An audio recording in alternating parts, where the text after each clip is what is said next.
샬롬. 2023년 1월 24일 화요일 아침입니다. 민족의 명절 설날을 맞이하여 새로운 마음으로 두 번째 시작을 할 수 있도록 허락하신 하나님께 감사드립니다. 오늘도 말씀과 동행하며 예수 그리스도의 제자답게 주고 또 주며 살아가는 푸른나무교회 성도님들이 되시기를 바랍니다. 먼저 사도신경으로 우리의 신앙을 고백하신 후에 말씀 나누도록 하겠습니다. 나는 전능하신 아버지 하나님 천지의 창조주를 믿습니다. 나는 그의 아들 우리 주 예수 그리스도를 믿습니다. 그는 성령으로 잉태되어 동정녀 마리아에게서 나시고 본디오 빌라도에게 고난을 받아 십자가에 못 박혀 죽으시고 장사된 지 사흘 만에 죽은 자 가운데서 다시 살아나셨으며 하늘에 오르시어 전능하신 하나님 우편에 앉아 계시다가 거기로부터 살아있는 자와 죽은 자를 심판하러 오십니다. 나는 성령을 믿으며 거룩한 공회와 성도의 교제와 죄를 용서받는 것과 몸의 부활과 영생을 믿습니다. 아멘. 오늘 함께 나눌 말씀은 창세기 14장입니다. 여러분들도 잘 아시다시피 창세기는 모든 시작의 책입니다. 창세기는 세상 만물의 시작과 인류의 시작, 죄의 시작, 이스라엘 민족의 시작, 그리고 인류 구원의 시작 등 모든 것의 시작이 기록되어 있는 책입니다. 오늘 본문인 창세기 14장에도 몇 가지 처음 시작이 등장합니다. 최초의 전쟁 이야기, 처음으로 사용되는 히브리인이라는 말과 제사장이라는 단어, 그리고 또 성경 최초로 11조가 나옵니다. 14장은 먼저 성경 최초의 전쟁 이야기로 시작됩니다. 그것도 최초의 국가 간 연합 전투입니다. 그 전쟁은 동방에서 온 4개국 연합군과 서쪽 가나안 지역의 5개국 연합군과의 전투였습니다.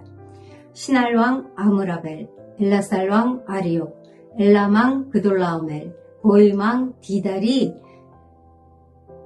연합해서 가나안 지역을 쳐들어왔습니다. 왜냐고요?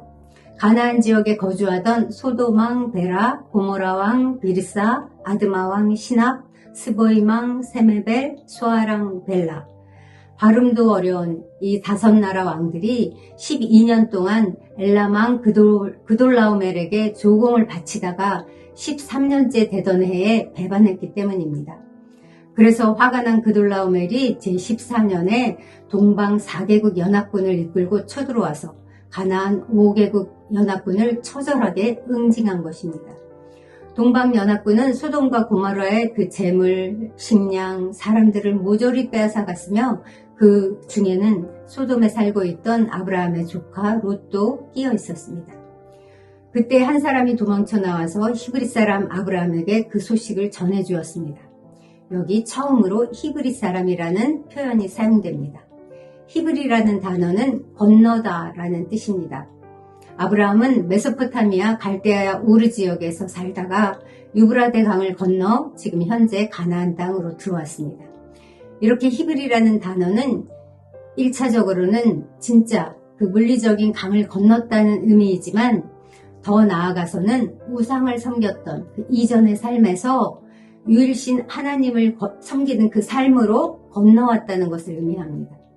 이런 이유로 아브라함은 첫 히브리인인 동시에 영원한 히브리인이 된 것입니다. 오늘 이 히브리라는 단어 앞에서 나는 진정 강을 건넌 사람인가 우리 자신을 돌이켜보기 원합니다. 혹시 아직 건너지 못한 강을 남겨두고 있지는 않습니까? 말씀보다 하나님보다 더 귀해서 놓지 못하는 그 무언가를 갖고 있지는 않습니까?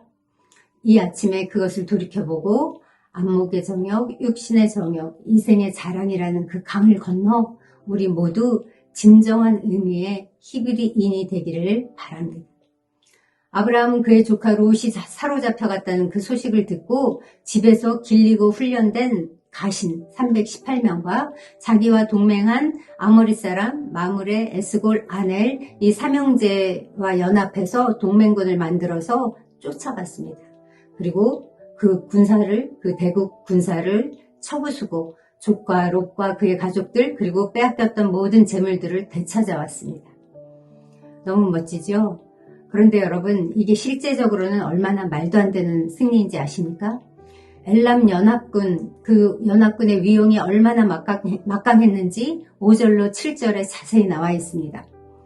그들은 출전해서 가나안 땅에 이르기까지 주변국들을 닥치는 대로 무찌르면서 진군했습니다.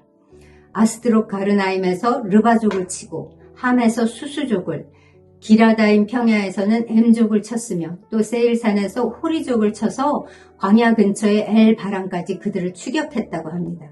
그런 다음 그들은 방향을 돌려서 가데스로 알려진 엔 미스밧으로 가서 아말렉 쪽의 온 땅과 하사손 다말에 사는 아모리족을 쳐서 대패시켰다고 합니다. 그 족속들 중에는 거인족도 있었습니다. 그렇게 파죽지세로 가나안 땅에 이르러서 소돔과 고모라의 그 5개국 연합군을 단숨에 물리치고 롯까지 사로잡아서 그 돌아가는 그 막강 군사력을 지닌 그런 연합군이었습니다.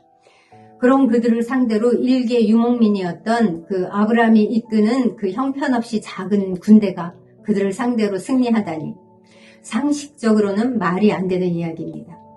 이는 분명히 하나님께서 도우셨음을 암시합니다.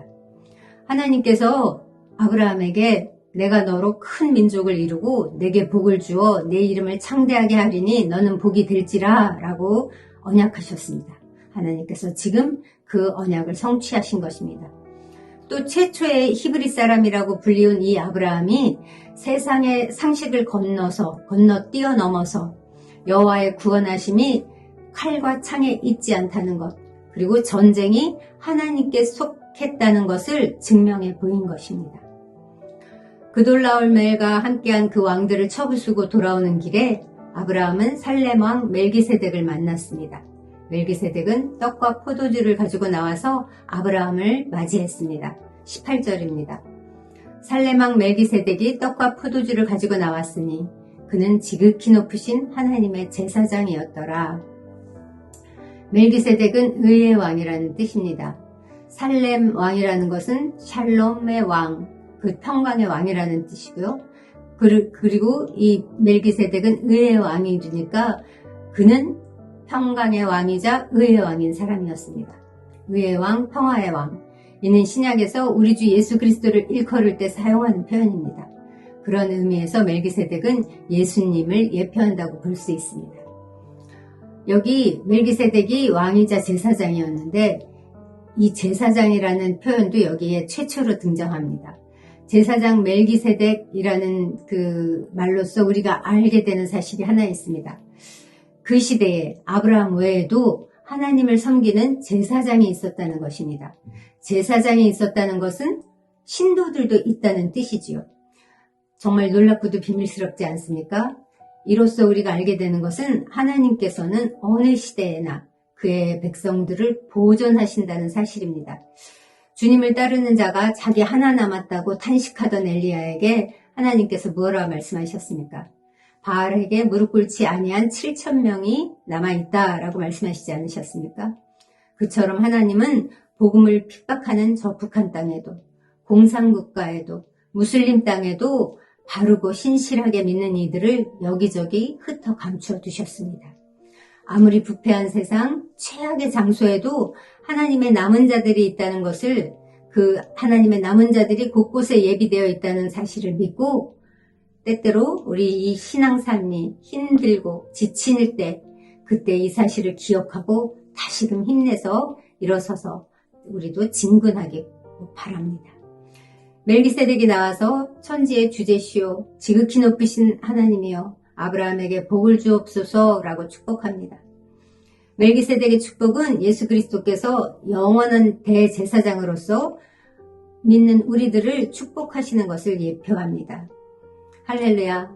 여기서 또 우리는 축복하시는 하나님을 만납니다. 하나님은 언제 어디서나 한결같이 우리를 축복하시기 원하십니다. 사람을 창조하시고 맨 먼저 하신 일이 축복이라고 그랬죠.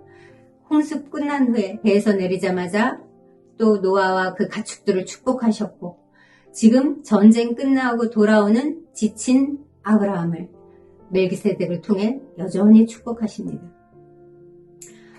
이 하나님이 우리의 하나님이셔서 감사합니다. 아브라함은 하나님의 축복에 감사하는 마음으로 11조를 멜기세덱에 드렸습니다. 이것이 성경에 나온 첫 번째 11조입니다. 아브라함의 이 행위는 승리를 주신 하나님께 감사를 표한 것입니다.